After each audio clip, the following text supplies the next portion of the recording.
Hi, Goddess of Love here again. Kamusta kayo dyan mga goddess ko?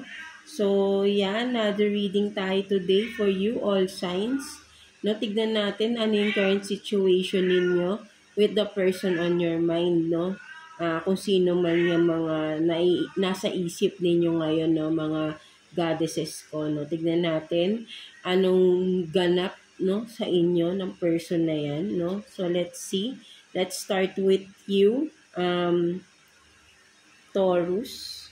So, kamusta kayo dyan mga Taurus natin, no? So, tignan natin sino ba itong iniisip mong person, no? Mga Taurus. Kuha tayo dito ng 2 cards for you, Taurus. Sino ba itong naiisip ninyo?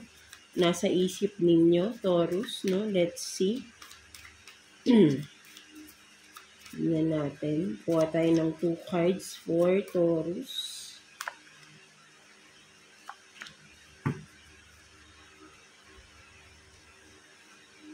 So, you have this green eyes, no? Maybe literally, no? Isa sa inyo, green eyes o sabi nating foreigner, no?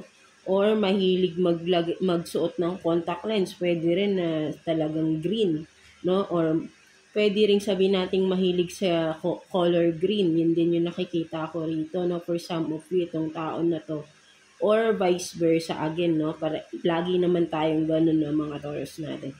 Or isa pang sa nakikita ko with this green eyes, no? Ang nakikita ko rin dito is ito yung someone na parang sabihin natin the grass is greener, no? For some of you, pwedeng pinagpalit kayo no, dun sa akala niya mas okay, no? Something like that, no? So, ay hindi nyo nakikita ko dyan. So, what else? So, piercing, no? So, maybe one of you, no? Or both of you, no? May piercing, no? So, piercing is, yan, literally, may hikaw, no? Kung saan part pa ng katawan yan. Hindi lang naman sa tenga yan. Right? No? So, ayun din yung nakikita ko dito, no? Hindi lang sa tenga, no? Pwedeng meron din siya sa ibang part ng katawan niya, no? May piercing siya. So, yeah. So, ito yung person na yan. Or kayo. No? Again, mga Taurus natin. So, let's see. No? Anong current situation ninyo ng person na yan? Kuha tayo dito ng 3 cards for you, Taurus. Current situation ninyo ng person na yan, mga Taurus natin. Let's see. 3 cards for Taurus, please. Hindi natin kukunin yung nag-flip. For Taurus. No, let's see. For Taurus.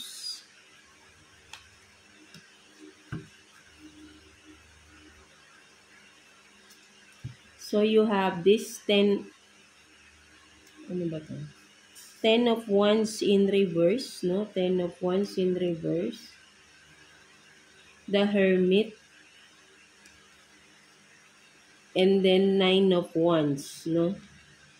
So, ang nakikita ko rito, no, ito yung tao na this person is yung tumalikod sa inyo, no? Parang bigla na lang yung nagsolo siya, no? Something like that, no? So, ayun yung nakikita ko rito, no?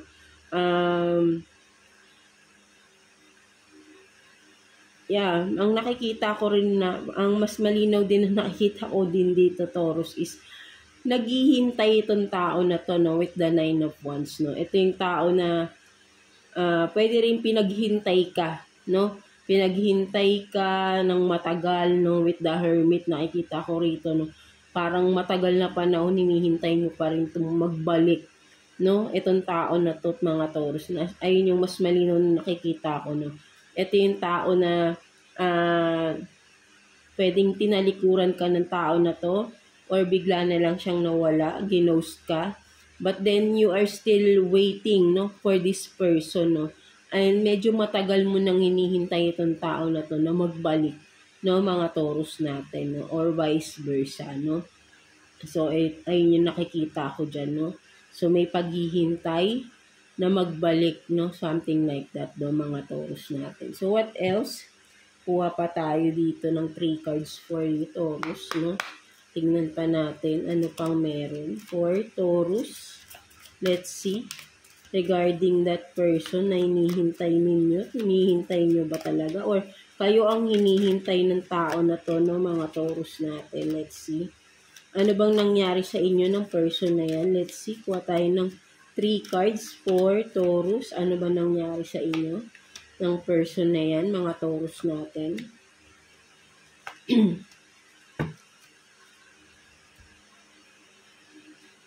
So, you have this Page of Swords.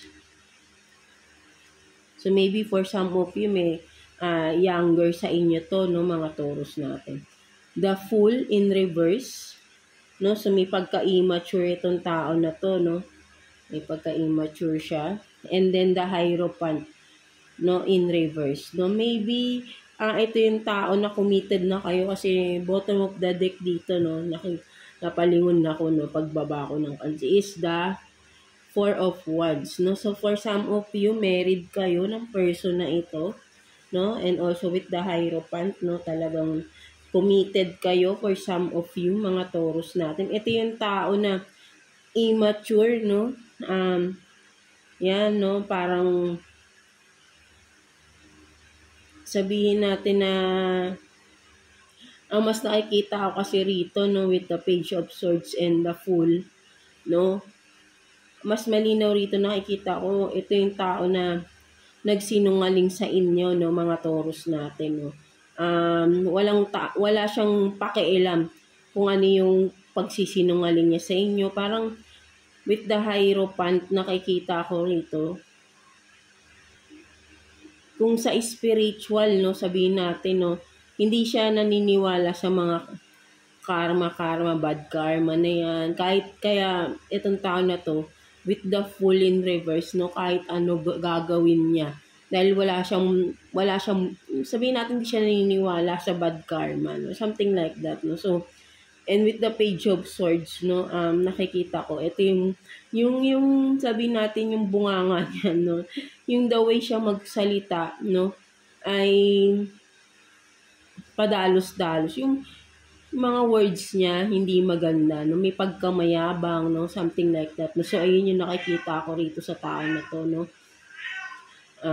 Ayun yung pagkataon for some of you, Taurus, no? Ito yung nagsinungaling, no? Nagsinungaling, very immature na person. And then, for some of you, committed kayo, married kayo ng tao na to. For some of you, maybe younger to sa inyo, mga Taurus natin. And then, ito yung nagsinungaling, tumalikod sa inyo, no? And then, ang nakikita ko, parang hinihintay nyo pa rin for some of you na magbalik, no? Medyo may katagalan na rin. Yung separation, may nakikita akong separation dito, no? Mga Taurus natin. So, yeah, let's see. Kuha pa tayo ng additional cards for you, Taurus, no? Kuha tayo dito ng 4 cards. Baka makakuha pa tayo. Ano ba bang nangyari sa inyo ng person na yan? Let's see. 4 cards for Taurus, please. 4 cards for Taurus. Tingnan natin.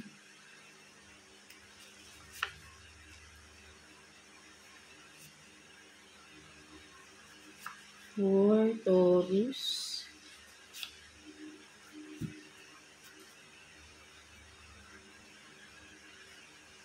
So, you have this selling, no? Maybe for some of you, nasa sales kayo or yung person mo, no? Ayan yung work or business, no? Selling, something like that. And then, all happens for a reason, no? Sinasabi rito, no? Kung ano man yung nangyari sa inyo, parang kailangan lang din mangyari, no? May dahilan or maybe talagang pinakita sa iyo tong pangyayari na to para mamulat ka na rin, no? Magkaroon ka ng clarity, magising ka sa katotohanan, no? For some of you. And then meron ding car sex. So maybe maybe pwedeng sa inyong dalawa to may memory kayo sa loob ng car, right? No? For some of you. Yeah, no? Yeah, for some of you, ito yung may bonding kayo sa car, no? Something like that, no? And then, you have this regret, waiting, change. No, so meron nga talagang naghihintay rito, no? Maybe, kung hindi ikaw yung naghihintay, siya yung naghihintay na magbalik ka, no? Mga Taurus natin, eh. Nag-regret itong tao na to. Kung sino man sa inyo yung tumalikod, yung naging immature, nagsinungaling, no? For some of you, no? Nagre-regret itong tao na to, no? Mga Taurus natin. And naghihintay siya, wanting change pala, no? So, gusto niya ng pagbabago sa inyong dalawa. Gusto niya ng bagong simula, pwede rin, no?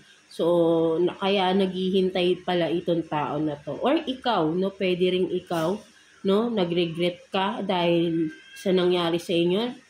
Pinagsisihan mo na, nagkaroon ka ng lesson, and now you want to change, no, your life, no? Kaya siguro nagkaroon ng separation, no, for some of you, mga Taurus natin, because nakita mo na lahat, no, yung katotohanan sa person na ito, no, kung ano man yung katotohanan dito, right, no?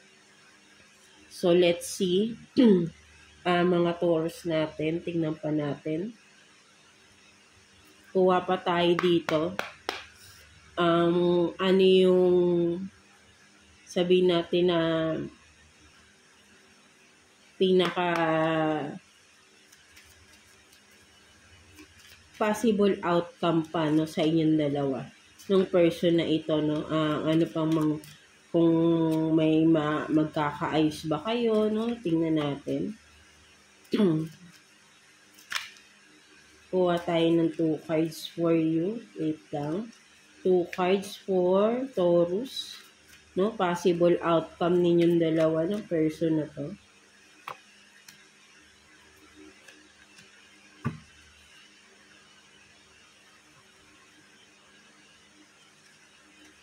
So, you have this between the lines, no? Look for what's hidden. No? So, meron nga malino, may nagsinungaling dito, no? So, love, signs, meaning, no? So, ang nakikita ko rito, no? Kung makakausap mo man tong tao na to, I think may mga ang possible outcome, magkakaroon pa rin kayo ng communication ng tao na to. Or, right now, baka may communication naman kayo, no? So, magpapahayag pa rin to na mahal ka pa rin daw niya, no? Something like that, no? But then, kung ano yung sinasabi niya, no?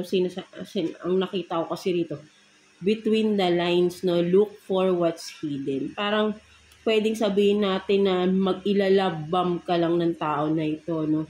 Para lang bumalik ka, no? But then, alam mo naman kasi Taurus, no, ano yung katotohanan, ano yung ginawa niya sa inyo, no? Kayo lang din talaga nakakalam, kayo yung nasaktan, right? Kayo yung nakakita, kayo yung nakaramdam.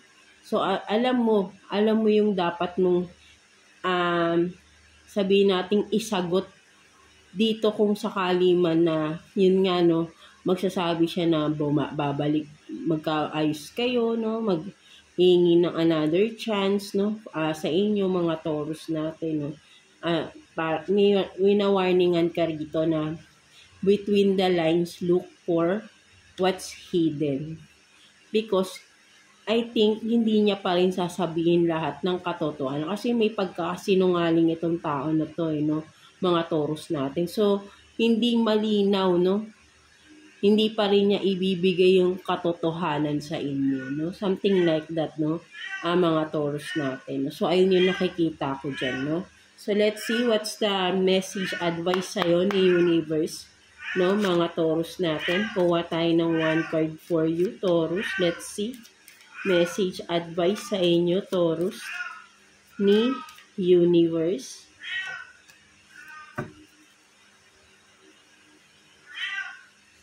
So, you have this beauty sleep, no? So, sinasabi sa ni Universe, tama na yung stress, no? Wag mo nang masyadong pakaisipin itong tao na to. Have some rest, no? Mas magtuon ka sa sarili mo. Love yourself more, no? Self-love, self-care, no? Ayun yung mas nakikita ko ito. Kasi for some of you, parang buong buhay mo binigay mo sa tao na ito, nawalan ka na ng pagmamahal, oras sa sarili mo dahil lahat ibinigay mo sa tao na ito, no? So maybe this time sinasabi sa ni universe, it's time for yourself naman, no? Tigilan mo na yung pag-iisip sa tao na yan because itong tao na to hindi naman deserve na isipin mo pa, no? Mga Taurus natin. So ayun yung nakikita ko dito, no, for some of you Taurus. So yeah, that's it for you. I hope na naka-resonate kayo sa reading ninyo today, mga Taurus natin. So yeah, God bless you all and thank you for watching, Taurus.